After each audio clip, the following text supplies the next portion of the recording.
Hey everybody, OCD Mikey Hi-Fi Guy here, yet again for another installment of the OCD Mikey Hi-Fi Show. Today I wanted to go over, like, when I showed the room a little bit the other day and showed my rig, people were asking about the room and like, is it set up for home theater and all that kind of stuff. And so I wanted to go over the room with you guys in this next video. I went over the gear. You have an idea of what that is. Now I'm going to go over the room so you have a little bit more idea about what the room is all about. And also the fact that it is a dual purpose room. This is also a home theater that I can watch movies in a kick-ass fashion. And granted, I rarely use this for the movies, even though it's totally set up and dialed for movies. I've got a 77-inch OLED in the bedroom, a new Sony 77-inch XBR, and so we end up watching movies in there. It's pretty sad to watch movies when you're in the bed watching, on a big screen. You're in a bed, which is pretty John Lennon and Yoko Ono, I guess. But nonetheless, this room is set up for home theater duty.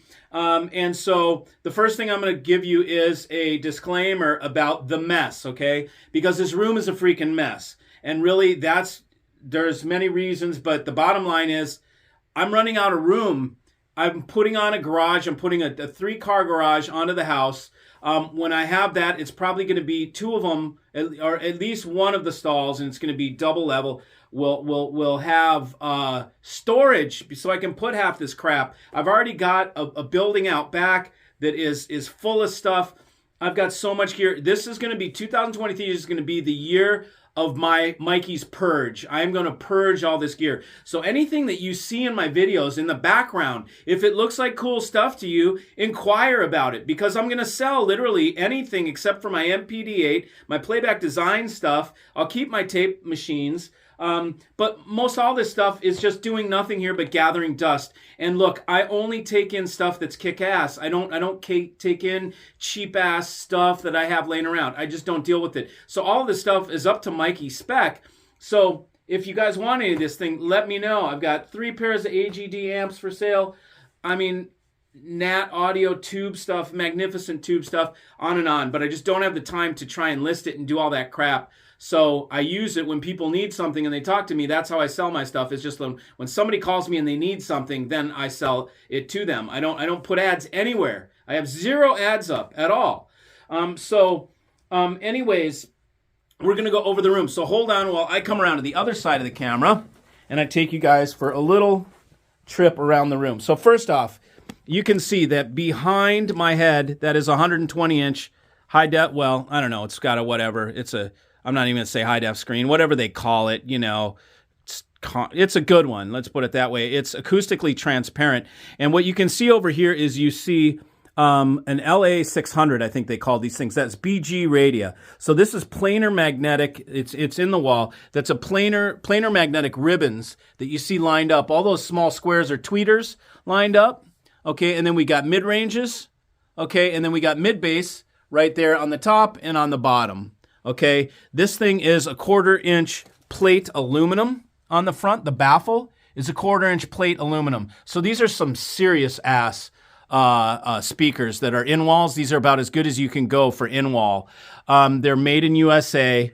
The company now they're no longer in business, BG Radio. I think I don't know if they are or not, but they don't make speakers like they used to. And I traded those guys one of my Virastar amplifiers that I made, an SSA64, for all these speakers and some amps. So I got 25 grand worth of speakers for the home theater traded for one of my amps that I made for Virastar, the big 6-channel amp. So, okay, so this is the left channel, of course, the right channel over there, and then I've got one of these horizontally, or they have the derivative, which is the center channel, goes across in here behind the screen. If we get up close enough, you'll see it's a micro perf. I don't know if you can see that or not, maybe, but it is acoustically transparent. It's the one that they sell as acoustically transparent. Okay, and we go over here, and I've got a JVC, DILA, whatever the hell. It's a high definition. They call it 3D. You can put on, what's that? Is that a nick? Oh, a little dirt. So this thing You can put on goggles, I guess, and see 3D, but that's just too kitschy for me. I don't do that BS. I just use it as a regular movie, high-def projector. I have had this thing for probably, I don't know, 6 years at least. And it still kicks ass. You know, you don't need to change this crap. I mean, if you buy it good in the beginning, it's the same with hi-fi. You buy it good in the beginning, it stays good. Okay, so this is a 7.4 setup. We've got the 3 up front. We've got these are the side channels.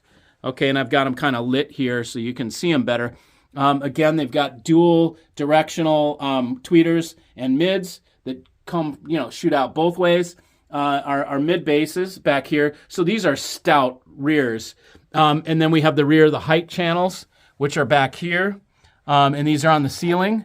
And you can see those, they've got the dual tweeter. They go forward and back. They've got 4 pieces of what looks to be like 4-inch carbon fiber dome drivers.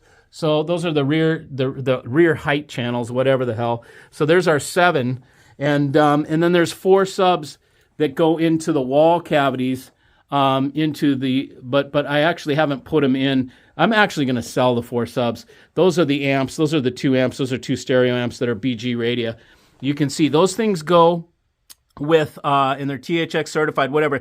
Those 2 amps go along with these subs. Each one powers 2 subs. Each sub is the equivalent of an 18. It includes, I think it's 16 4-inch drivers with back baffles that fit in a stud wall.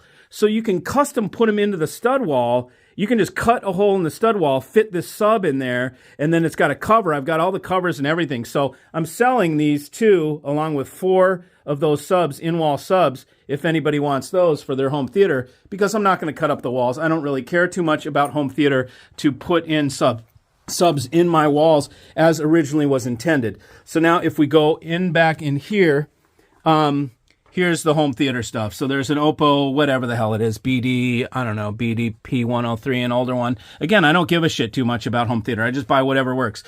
We got a Marantz Pre-Pro. This is, just the Big Daddy Marantz that I bought, like same thing 6 years ago. Here's an Emotiva 7-channel amp, just a big fatty giant amp with 7 channels. Cinepro, we got a Cinepro power conditioner. Those are Virastar tube amps. I don't use those in the rig. But so this is the home theater.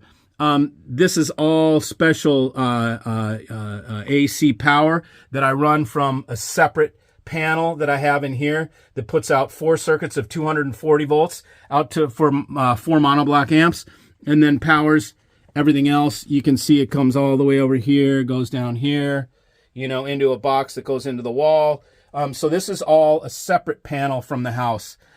These are all master tapes. Look at that. Jimi Hendrix, Rush, Rage Against the Machine, Bob Marley, Steely Dan, Styx, Fleetwood Mac, Alan Parsons, Bad Company. We go down here. I got Lennon, Zeppelin, These are masters of the albums. Okay. Blood, Sweat, and Tears, Donald Fagen, on, more back there. And these aren't even the ones that are the originals. These are original stuff that I have there's original back there, Session Masters. I have those in my room that are a collection. Those are in my office, actually. But these are dubs off the master.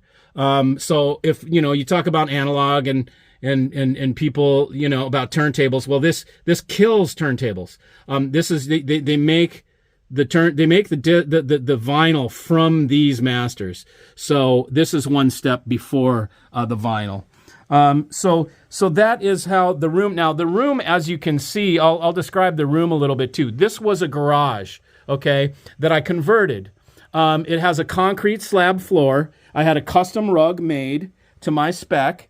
And then there's, it's covered with wood. It's a wood floor over concrete slab. And then, on the walls, I had the walls. Let's see if we can see it in here. If you can see, the walls are double. So I had OSB put in. Let's see if I can get my, it's not going to point out, but you can see double walls. So I had OSB put in and then sheetrock on top of the OSB. This means I can mount anything in the wall anywhere, and I don't have to hit a stud because I've got OSB everywhere. It also makes the walls thicker and less likely to let sound out so the neighbors don't complain, or whatever. Like, I mean, I'm still in a neighborhood with yards and stuff, but but it just makes it more stronger. So there's no resonant. The walls don't vibrate when I turn shit up. It's because it's very solid. So, and then you can see this is the back side of the OSB, and then there's rock on the other side of that. These are all my cables that go up into the walls for the home theater rig to each channel.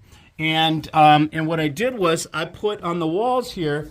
See if we can get this to focus. Well, I'll go over somewhere where there's more light. This is 100% natural wool. Okay, so let me go there and show you. Let's see, somewhere where there's light. Okay, so this is natural wool. Okay, so I bought this in 60-inch bolts. Okay, and this is 1/8 inch pure natural wool that I had a wallpaper hanger come in and wallpaper the whole room with this fabric. Okay, and what this does, you can sort of see, it's natural wool. I think they call it natural wool felt or something like that. And that prevents slap echo. So I don't get any slap echo in here. It's not all pachangy, you know what I mean?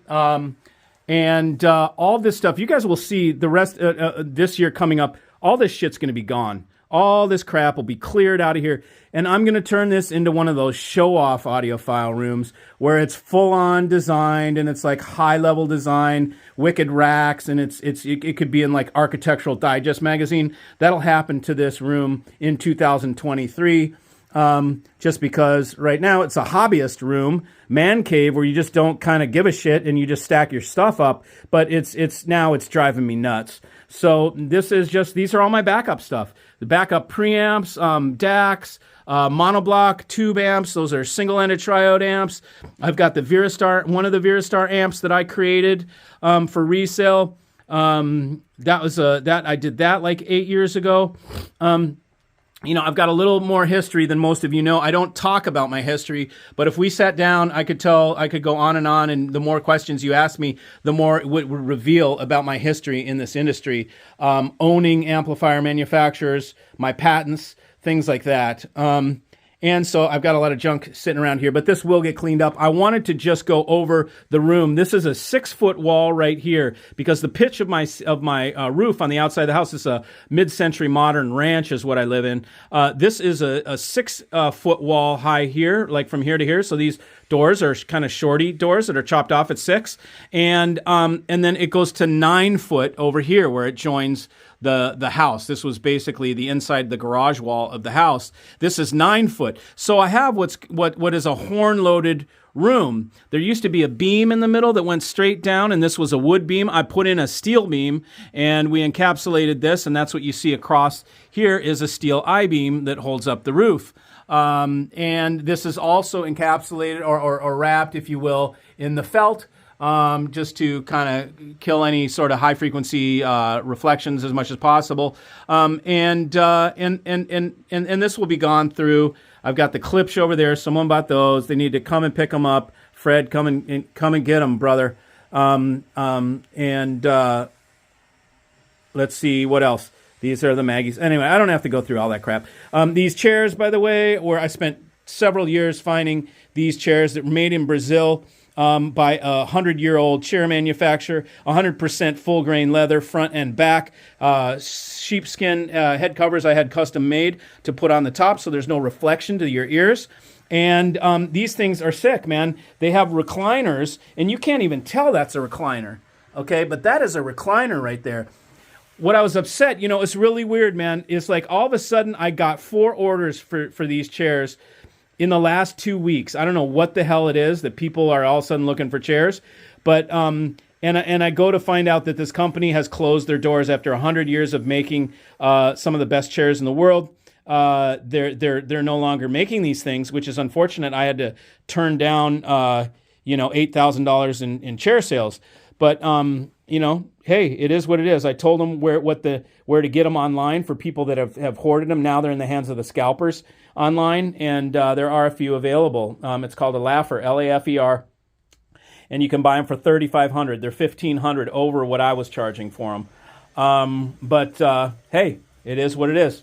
So anyways, I wanted to just bring you up to speed on the room, go over a little bit more about what's in here, how I integrate the home theater, and so you know a little bit more about the room that I'm testing in, you know a little bit more about how it's set up, the materials on the walls. It has, by the way, the windows are here, and then there's a window there behind that that is also covered with homemade acoustic panels. Okay, so we took and took some 1x material, you can see it, and we put it together, and we put Rockwell in here, and then we put mass-loaded vinyl on the front, and then we wrapped it in fabric, in like a nice canvas duck fabric, and then we perfectly fit it over the windows so that we could cover any of the window resonances and any of the noise that might be coming in from outside. I have, you know, this big thing on the door here, which is an absorber, just a little crap around the room. And then over here on this room, this is a big kind of a double window,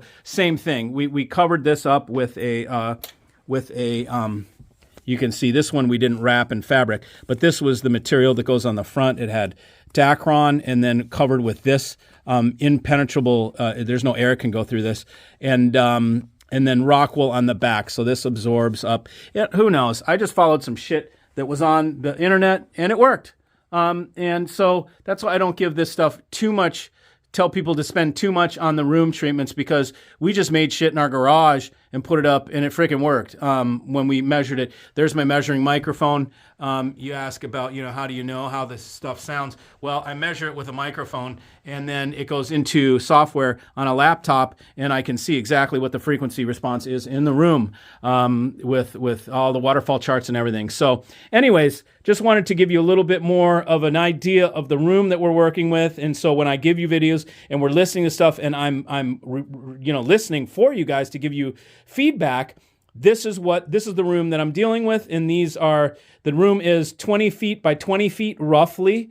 It's like 20 by 18 actually, or like 20 by 18, and with a 6-foot ceiling on that end, 9-foot ceiling on the other, and a beam across, you know, so that kind of gives you an idea. Anyways, thanks for joining. I thought that you might enjoy just learning a little bit more about my room and what we got in here. So thanks for watching, and I'll see you